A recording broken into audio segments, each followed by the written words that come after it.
Hello, YouTube. Okay, so I want to tell you a little bit more about myself. I was born and raised in the Philippines. I do speak Tagalog. I'm not completely fluent. I left when I was 11 years old, and so since then I have forgotten a lot. Whenever I do speak Tagalog, people always ask me if I was born here, and I wasn't. So of course, that's one of the goals that I have for the year, is to kind of get it back, which I'm spending a lot of time talking to my mom and practicing and stuff like that. So I'll probably do some videos in Tagalog as well. Um, let's see. I came here to the States when I was 11. My father. Oh, by the way, my father's African American, so you can tell I'm got that mixed thing going. We lived in Taiwan before I came to the United States, so I do speak some Mandarin, and also my Mandarin is weak, which is that's one of my goals to get back the Mandarin and Cantonese that I learned when I was a kid. Um, anyway, we came here. The plan was for me to graduate high school and then go back to the Philippines. We didn't know anything about college or any of that kind of stuff. And so when I got closer to finishing high school, I started telling my mom I wanna go to college, and she was like, my mom was a cleaning lady. I mean, she wasn't one of those English speaking Filipinos, so she didn't make much money. And she says, well, if you want to go to school, you're gonna have to get a scholarship, which I did. I got a scholarship, and first I was accepted to PWI. I don't know if you guys are familiar with that term, private white institution. Um, I don't want to give the name of the school. I didn't like it. Um, and so I ended up going to an HBC, which is a historically black college, and I'll tell you a little bit more about that also, by the way. Um, anyway, I after 2 years, I dropped out of school and I went back to the Philippines. I was 18 years old. My father was living in the Philippines then. As soon as I touched down, it was like I was back home, and I had left as a kid, and going back as an adult. Um, there was no way to describe it. It was like I don't know if anybody's ever been far from home, or you return back to a childhood home, but you know that you belong there, and that was my thing. I knew I belonged there, and even though I had been gone, at that point, it was like 8 years, I think. Yeah. By the time I arrived, I think it was 8 years, 7, 8 years. Um, I didn't need to adjust to the culture. I could drink the water. Um, I just felt like I belonged. And immediately I put away my passport. I got a little job moving furniture, and I kind of jumped into my passions, and I started looking at ways to um, uh, pursue them there. And my father, after 2 years, said, "You know what? You need to go back to the United States." He wanted me to come here to finish school, and I didn't want to, but he ordered me. I was getting at that age where um, I think I was about to lose my citizenship, or lose, I don't know, lose citizenship, or lose my status as a dependent with the military, whatever. Anyway, I did. I listened to my dad.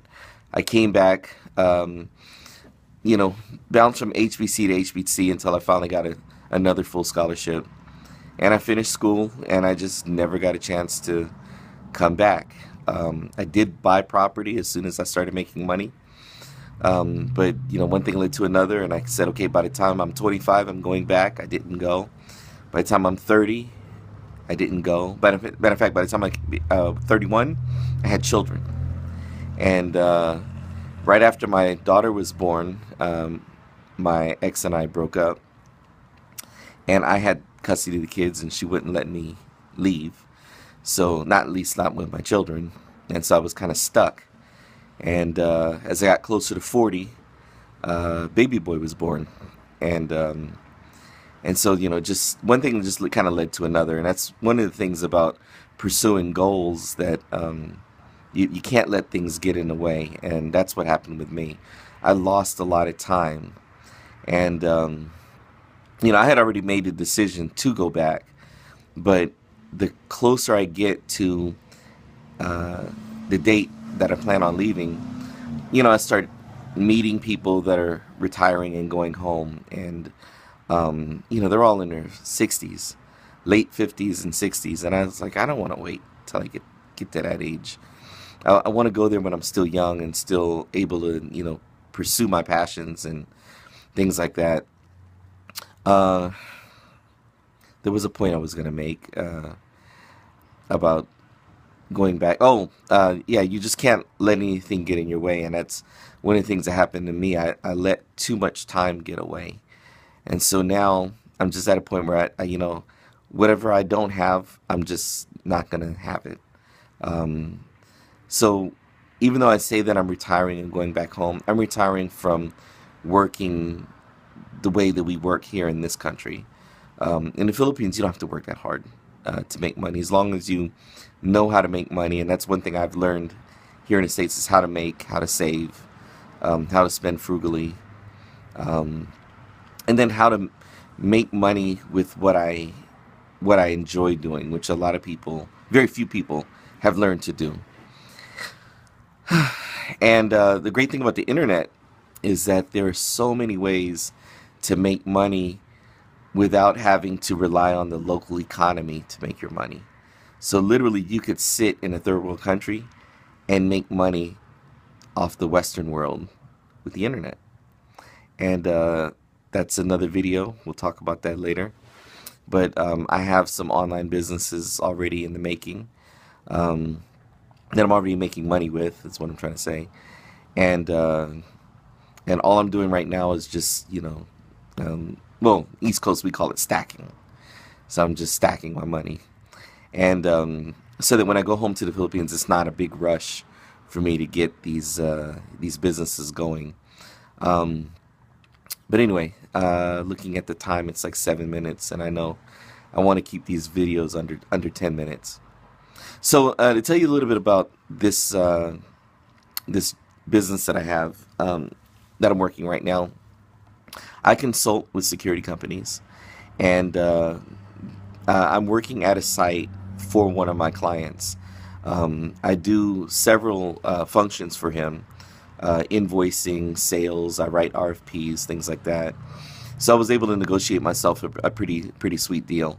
I make about 75. It fluctuates between 75 and maybe 9,000 a month. Um, I put almost all of it in the bank. I spend very little. I spent the first 2 years that I was doing this getting myself debt free. So right now, other than student loan and a small tax bill, which will be paid off in a few months, I am debt free, and I'm able to just send everything home. We paid off the property in the Philippines. The only thing I have to do now is just finish building my mother's house, which that'll be built. We're in like the last stages of that, and then I'm laying the groundwork for my businesses when I get home. And uh, I have several irons in the fire. I think that's the term. Several irons in the fire, and like I said, the if you have something that you want to do like this, like you know, expatriate, go to another country, you gotta save your money. Take advantage of this economy here. Save as much as you can. Make your own coffee. Make your own hamburgers at home. Don't go to McDonald's. Don't go to Starbucks. Put everything in the bank, because that $5 Happy Meal or whatever Happy Meals cost these days will probably buy you 2 or 3 days worth of meals in another country. And so the more you save here, the more you can do with it when you get abroad. And that's the thing. Um, the second thing is you want to start working on your income. How are you going to take care of yourself when you get to the other country? Some people are old enough that they have Social Security to look forward to, or they have investments, getting um, maybe rent money from property that you own, things like that. Those of us who are in my age and maybe we kind of fucked off our youth, it didn't really save money. Um, there are other ways to make money, and I found that trying to get an online income is the best way to do it. And so I've spent a few years studying the online thing, experimenting with the online thing. I've got an Amazon page. I have a Alibaba. I buy and sell. I have an eBay, and then I have several websites that I sell. And so maybe we'll just set that up for part 2 of this video. Okay, so let me end this now and post this, and I'll see you in the next video. All right, have a good day.